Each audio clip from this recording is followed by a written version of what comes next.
નમસ્કાર દર્શક મિત્રો, આપ જોઈ રહ્યા છો Banas crime 24 news Gujarati channel. હવે જોઈએ આજના મુખ્ય સમાચાર। ડીસા લક્ષ્મીપુરા ગામે ધારાસભ્યના હસ્તે પીવાના શુદ્ધ પાણીની પરબ ખુલ્લી મૂકવામાં આવી।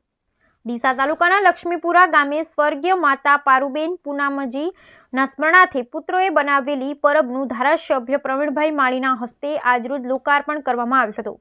પૂનમાજી બાબુજી જાટના પુત્રે પોતાની માતૃશ્રીના સ્મરણાર્થે ગામ લોકો અને આવતા જતા લોકોને પીવાનું શુદ્ધ પાણી મળી રહે એના માટે પરબ બનાવી, જેનું આજે ડીસાના પાણીદાર ધારાસભ્ય શ્રી પ્રવીણભાઈ માળી અને લક્ષ્મીપુરા ગ્રામજનોએ સૌ સાથે મળી લોકાર્પણ કરી ગામ લોકો અને આવતા જતા લોકો માટે પરબ ખુલ્લી મૂકવામાં આવી હતી। સાચા અર્થમાં સમાજ સેવાનું ઉમદા કાર્ય કરવા બદલ ધારાસભ્યશ્રીએ પૂનમાજી જાટના પરિવારનું ઉપસ્થિત મહેમાનોએ આભાર વ્યક્ત કર્યો। Bureau report Haresh Thakkar, Deesa, Banaskantha.